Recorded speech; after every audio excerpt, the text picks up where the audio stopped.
Miraculous. Good morning. Hey, you know what? It's Sunday, and the weather is like, oh my God. It's beautiful. It's absolutely wonderful. I hope everyone's been enjoying the nice spring-like, late spring weather that we've been having, and enjoy it before it gets too hot. Unless you really like the hot, but I like this kind of stuff. George Carlin is one of our patron saints. Hey, George! And I can't quite say it exactly the way they have it printed here, but you might get part of the idea. I don't have any pet peeves. I have major psychotic hatreds. Okay. And John, where'd John go? This is a long one. Love is real, real is love. This sounds like a song. Love is feeling, feeling love. Love is wanting to be loved. Love is touch, touch is love. Love is reaching, reaching love. Love is asking to be loved. Love is you, you and me. Love is knowing we can't be. Love is free, free is love. Love is living, living love. Love is needing to be loved. Must be a song. Has to be a song. If anybody knows John's stuff better than I. Hey, all kinds of stuff going on this week. Of course, we have Qigong every Sunday morning. And the Oneness Blessing before service and Oneness Blessing after service. So if you haven't been to the Oneness Blessing, it's a cool thing. You might want to go. Followers of the Way tonight at 6 o'clock. So if you don't know what Followers of the Way are, ask Janice. She'll probably tell you. Group hypnosis on Monday. No, you don't go as a group and get hypnotized. But Sharon Baker is a very good hypnotist, and so you can talk to her about that. Phone number's right there. Mind Shifters on Wednesday. Next Saturday is Flag Day. Imagine that. It's Flag Day. And of course, stuff on the back there. More T-shirts. Politicians in diapers need to be changed often for exactly the same reason. Yeah. Sarcastic comment loading. That'd be a good T-shirt, you know, loading. Okay.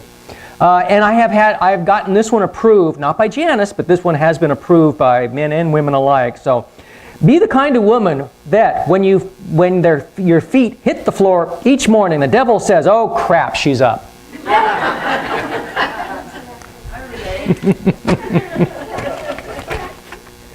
And Jan wasn't even here to hear that one.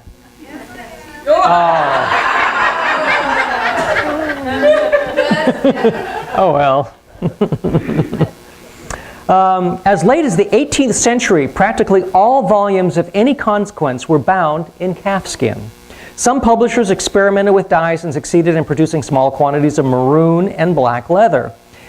You ever seen anybody in a maroon car and looked at it and go, oh man, what a maroon. Yeah, that has nothing to do with this at all. So. However, natural calfskin was cheaper, so for generations, black was reserved largely for official records. Prominent in this category was the town clerk's tome, in which he recorded the names of thieves, debtors, gossips, and others who were convicted by local magistrates. When a person was listed in the local black book, both his or her reputation and credit suffered. So it became customary to refer to any record of questionable persons as the blacklist. Now you know. Now you know. Things that make you go, It's probably as different than the little black book, yeah. I would hope. If I try to be like him, who will be like me? It's a Yiddish proverb. Life is like playing a violin solo in public, learning the instrument as one goes along. Water exists on the sun. Studies by an international team of scientists recorded evidence of water in the form of vapor or steam in the sun's dark sunspots. At a mere 5,300 degrees, the darkest part of the sunspot is one of the coolest parts of the sun's surface. At temperatures higher than 8,500 degrees, water becomes unstable and splits into oxygen and hydrogen. Whew, I'd split long before that. Okay.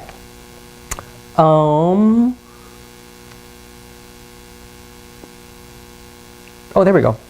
One particular 4-year-old in church prayed, "And forgive us our trash baskets as we forgive those who put trash in our baskets."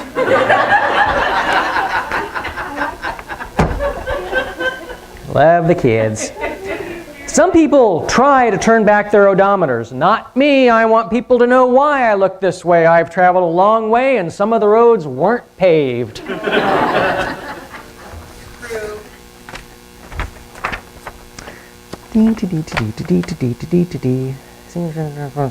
Okay. A distraught senior citizen phoned her doctor's office. Is it true you wanted me to take this medication you prescribed has to be taken like for the rest of my life? Well, yes, I'm afraid so, the doctor told her. There was a moment of silence before the senior lady replied, I'm wondering then, just how serious is my condition because this prescription says no refills.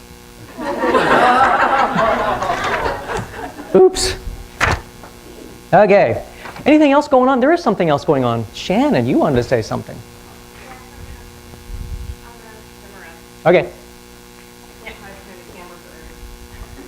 Well, you can. I can, but you can edit it.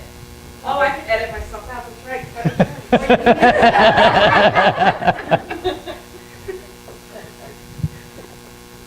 Never thought about editing myself out. There you go. Jeez. About 5 years ago, Janice did a palmistry class that I was in, and people have been asking, when is she going to do another one? Well, she's not. She handed it over to me. So if you're interested, we're going to start in June. I have a few slots left. They're $250 is for the whole 4-class series. It'll be on a Saturday. The time is still being worked out because I want to see who actually is interested for the classes so we can aim and try to get as many people through the door as possible. If you're having issues with financing, let me know and we'll work some stuff out. So I've got the sign-up sheets here. Put your information on. I will get a hold of you guys one at a time and let you know if you're still interested, okay? If any of you have ever thought about doing palmistry and you've looked on the internet at all to try to find classes or people, there aren't any. Last time we looked, there was a lady in Australia that wanted a considerable amount of money, and of course your trip down there for, I don't know, quite some long class. I don't know. But yeah, just nobody teaches it. So there you go. Oh, is that it? Okay. There was a knock on the front door this morning. I opened it and there was a young man standing there who said, "Hi, I'm a Jehovah's Witness." I said, "Come on in and sit down. What do you want to talk about?" He said, "You know, darned if I know. I've never gotten this far before." So there you go. We are an equal opportunity offender.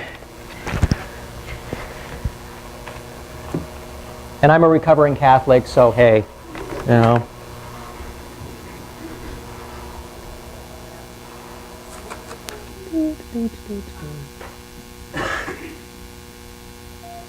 Good. You know what? I remember what the song is. Yay. Josh Groban. Oh, yeah. Well, yep, that's it. That's it. I had part of it. I had the artist. What is it? You Raise Me Up. I knew I'd get it just then.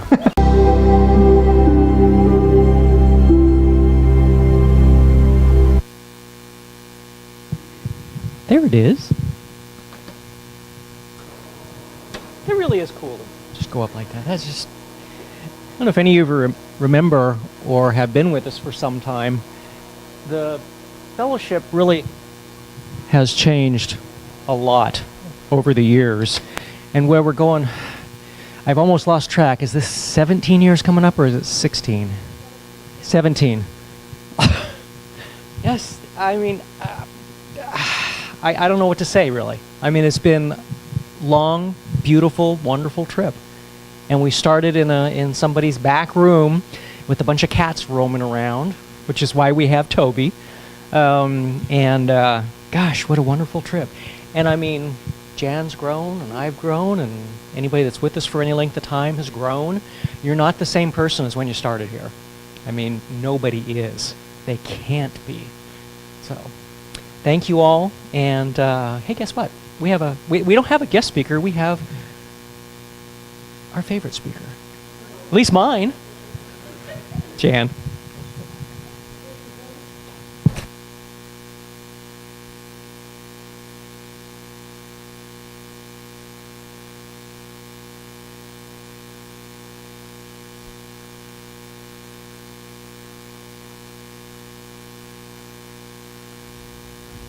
I'm always amazed when Phil chooses a song, because we don't talk about the delivery, what I'm going to share. Sometimes a little bit, but usually not. If I have a thing, well, I'm thinking about this and I can't quite get my head around it, then we'll chat a little bit.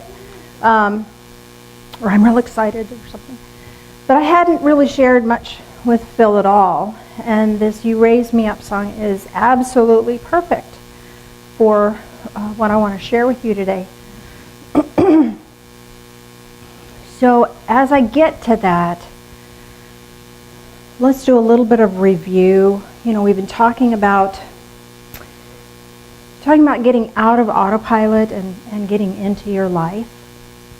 And usually the first thing that happens when we get out of autopilot is we go, oh my goodness, this is not working. Because usually we're in autopilot because we don't want to think. We don't want to deal with stuff. We get overwhelmed and feel chaotic, so we just do autopilot. And autopilot can look different ways for different people. It can be work, come home from work, fix dinner, watch TV, go to bed, and then the next day you did the same thing. Or it can be playing video games all day. Anything that we do that's that escape kind of world tends to keep us in autopilot and out of our own lives. So when we step out of autopilot and step back into our lives, we go, oh my gosh, now here's stuff that isn't working. Now what do I do? Oh, we can't go back into autopilot because that's not any fun anymore. And we can't go really forward because we're like overwhelmed. So we look at things. Last time I was here, we shared with you, we talked about taking stock and then loving things out of existence that no longer fit for you. Let me give you an example of that.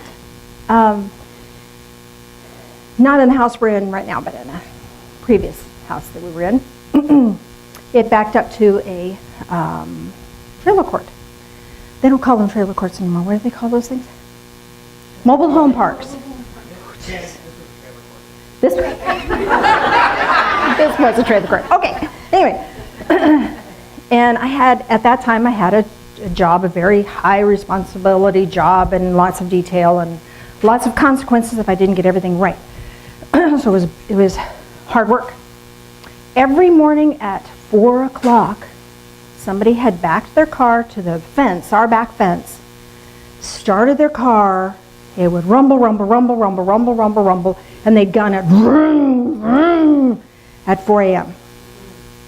So for the first few months, I hated that car. That car, what's wrong with people? Can you put somewhere else? I should go just... And then I woke up one morning, and instead of my usual tirade, which kept me up, and I couldn't go back to sleep because I was too angry, and so I screwed myself out of 2 more hours of sleep. Anyway, the things we do. Anyway, so I decided, you know what? I remember getting up and having to be at work by 4. So I would get up at 3. And I cried all the way to work because I hated it. And I thought, here's this person having to get up so early that they get up and gun their motor first thing in the morning, and they're tired, and their car has problems, so it won't keep going if they don't gun the motor. So you know what? I'm going to bless them. And I started asking for that person to be blessed. I blessed the heck out of them. So every morning I was blessing the heck out of these people, and you know what? I go right back to sleep as soon as the car stopped. So I didn't cheat myself out of 2 hours of sleep by staying there wide awake and angry. So as soon as they would go, then back to sleep I went. And I remember a couple of months later waking up going, I didn't wake up. So either I slept through it or they were gone. And I didn't care whether they got a better car or they got a better job or they got a better place to live. I'm just happy for them.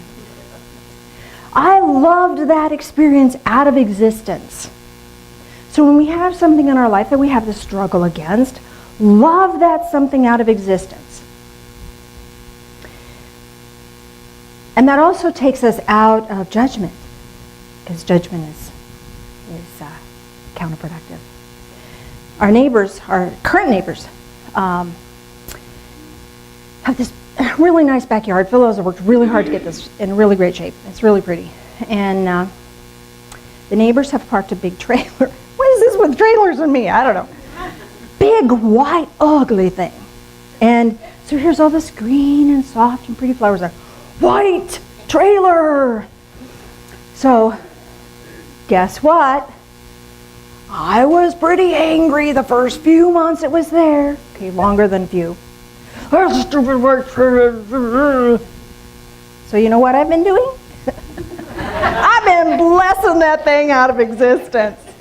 So I've been blessing the guy. He's living there, going through a terrible divorce apparently, and he's got kids, and it's just a horrible situation. So that's his parents' home. So here's this guy living in a trailer in his parents' backyard. I mean, God bless him. Really, God bless him. So I'm sending him all this love, and I'm hoping for him to have a bright future and abundance. So it's still there. But you know what? I'm okay. Every time I see it. I mean, you can't help see it. Walk out the back door. White trailer! Bless you. I wish the best for you. I just bless you so much. And ask for any good thing that's possible to come into your life. And you know, I'll keep you posted. Because I'm loving that trailer out of existence. Never for the grace of God go I, you know?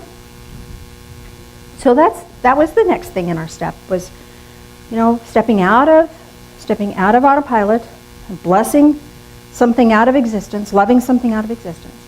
I want to talk to you then to the next step, because along this time when we're blessing something out of existence, loving it out of our way, that takes time.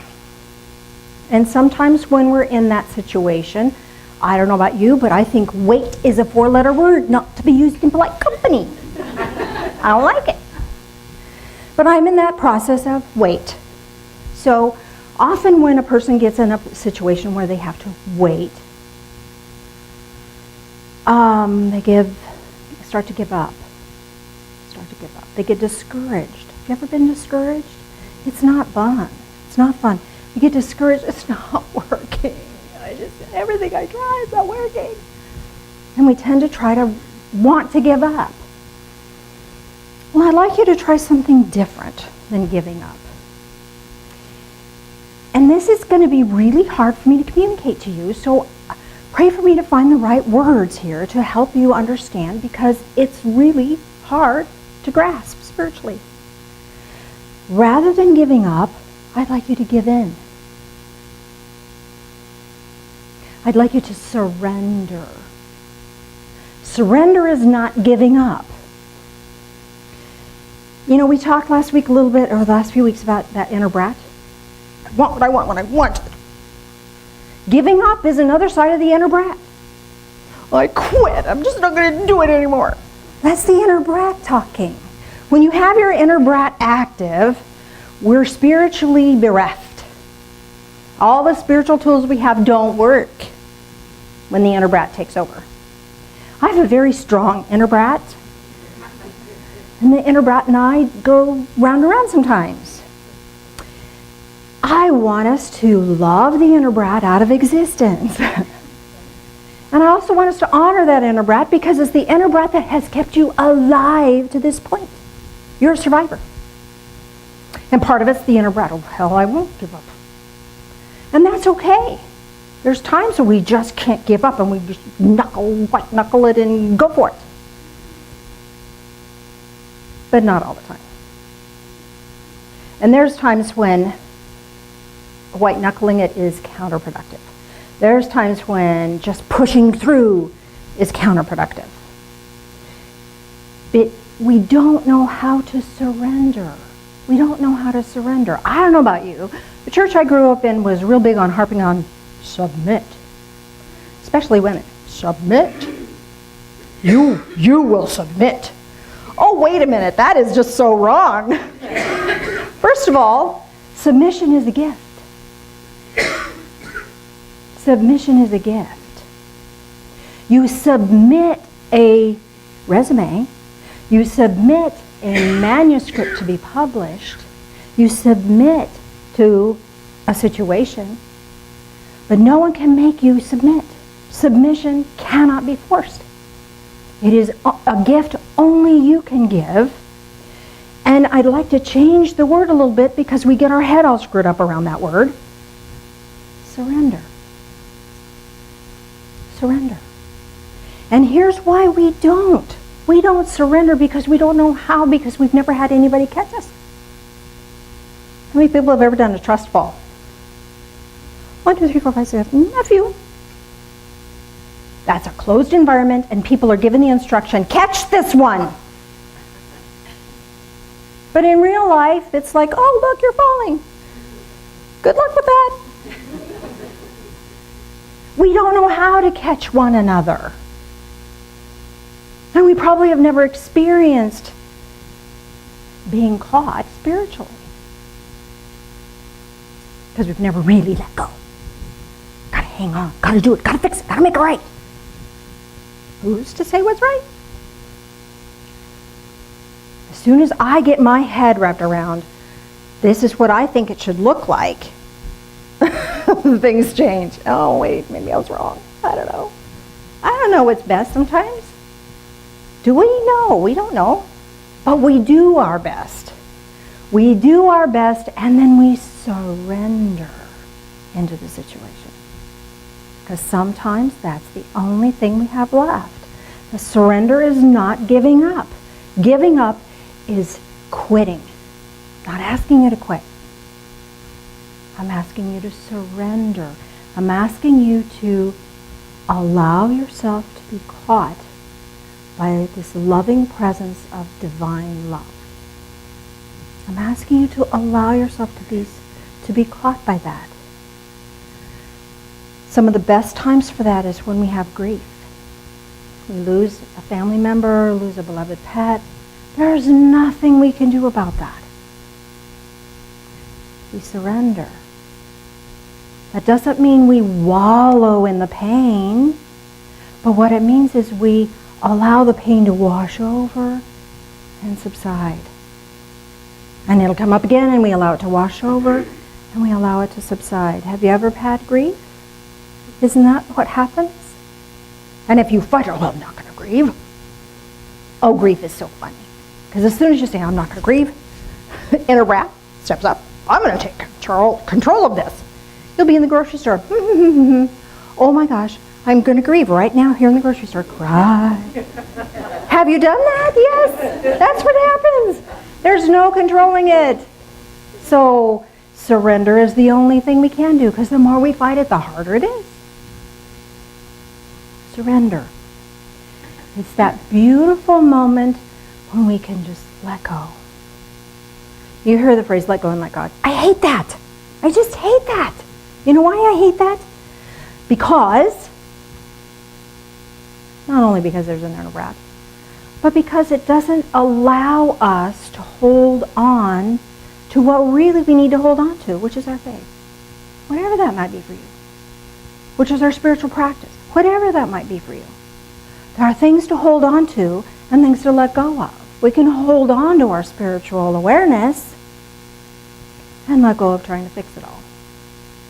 We can hold on to our spiritual practices of prayer and meditation and reading spiritual truth and let go of trying to fix somebody else's world.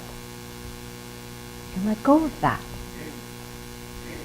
See the difference? It's very different. But you know, it's so hard to surrender into that or to allow ourselves to be uplifted when we're busy climbing the mountain. What if you could just be picked up and put on the top of the mountain? That's what we want, and that's what happens when we surrender. Magic happens. Miracles happen. I don't care what word you use, same stuff. When we allow ourselves to surrender and be uplifted and supported, miracle things happen. Unbelievable things happen. You've had them happen in your life. And when they don't happen as often as we'd like them, because we're busy hanging on to the outcome. Gotta look a certain way. I gotta make it look like that. That's what I'm asking you to let go of.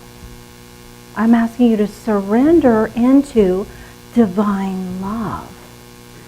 We can't let go of something that is no longer serving us without holding on to something that is better. So what are you going to hang on to? Just letting go is this free fall, that a spiritual free fall. I'm not asked to do that. I'm not asking you to do that. I don't think spiritually we're being asked to do that. What we're being asked to do is to allow ourselves to be caught and uplifted by Spirit. Caught and uplifted by this divine energy that can and will. You know, the AA people have the right concept here. They believe that there is a power greater than themselves that can and will assist if we but just ask. Simple, simple, simple. If we just ask. Oh, crud. Inner brat. I can't ask. Not going to ask. I have to be right. I have to do it my way. I have to be strong. I have to be powerful. I have to be the one. Or you could ask for help, for assistance. Yeah, we can. So whatever's going on in your life right now, we can ask for assistance for that. Ask for assistance for that. That asking, in that asking, is the letting go and that momentary, oh my God, I'm falling. And then the uplifting happens. Now how do we ask? We don't ask right, I think. Sometimes we think asking is, God, give me this. How's that working for us? It doesn't work for me very well at all. But when I can say, you know, I don't know what's right here. I don't know what I need. But what I really would like to see happen here is for this feeling of peace and love and joy. However that looks, whatever that needs to look like. And when I can ask for that, that surrendering, that free fall is only momentary, just tiny, and then you're uplifted. And you're uplifted into a new pattern of thought, a new way of being, and the darndest things will happen. Not only are there miracles, there's guidance. Like, you know, I've never thought of doing it that way because I was too busy hanging on to my own way. I want to share a couple thoughts with you. I read this morning and I thought, you know, I've never read that before. Well, I've read it before, but I've never read it quite that way. It's not the one. Where are you?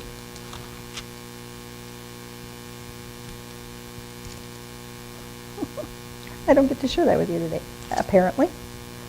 All right. But I want to. Can you see me struggle? But I want to. I want that.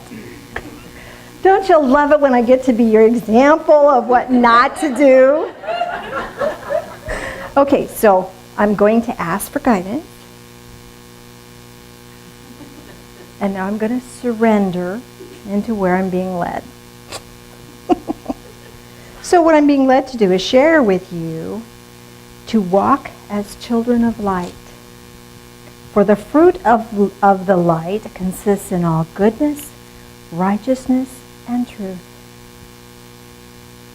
When we surrender into the light, we have goodness, righteousness, and truth. Doesn't get any better than that. Those are the things we hang on to. Goodness, righteousness, right wiseness. You'll know the right step to take. You'll be wise in what you do. And truth. And truth. And it's that truth that resonates in our heart that will guide us and assist us. To the pure, all things are pure. To those who are defiled and unbelieving, nothing is pure. Both their mind and their conscience are defiled. Be in that place of purity, and you'll see purity. Remember, we have our senses trained to discern good and evil.